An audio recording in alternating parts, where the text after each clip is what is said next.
In this chat, we're breaking down whether your new $10,000 roofing patio install is actually up to snuff, or if you're just being a little too picky about the details. Alright, so here's the deal when it comes to making sure a roofing patio job is solid. First, you gotta confirm they tore off the old roof completely, right down to the bare wood. That's step one for any legit fix, because if you leave old layers or damage under there, it's just gonna cause problems later.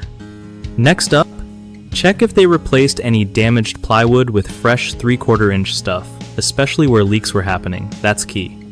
They should have prepped all the wood surfaces smooth for the new membrane to stick properly. No shortcuts there. Now, about the membrane itself. PVC membranes are common but can be sketchy because seams can open and cause leaks, especially at penetrations or corners. If you want something that lasts longer under foot traffic, seamless monolithic liquid membranes are way better. They don't have those weak seam points.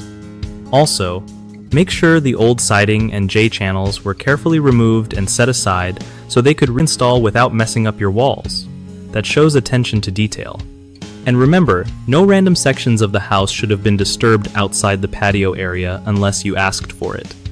Lastly, always keep track of what materials were used. Deck tech is decent, but knowing if it's the right choice for your climate and usage matters a lot.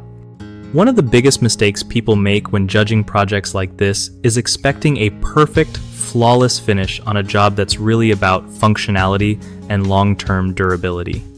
Another common issue is not understanding how different membrane materials perform. PVC seams can fail, but many folks don't know that up front. And third, sometimes homeowners don't get clear communication about what exactly was replaced and why, which leads to doubt and second guessing. The fix? Ask for detailed explanations and even photos at every stage. Don't hesitate to get a second opinion from a roofing professional who specializes in patios and decks if you're unsure about material choices or installation methods. BigHomeProjects.com is actually pretty handy for stuff like this because it hooks you up with local contractors who have solid reviews and real experience in projects like your roofing patio. Plus, if you're a contractor yourself, it's a cool way to find new work without all the usual hassle, direct connections with homeowners who need help. So whether you're checking on a job or looking for trusted pros, it's a good spot to start.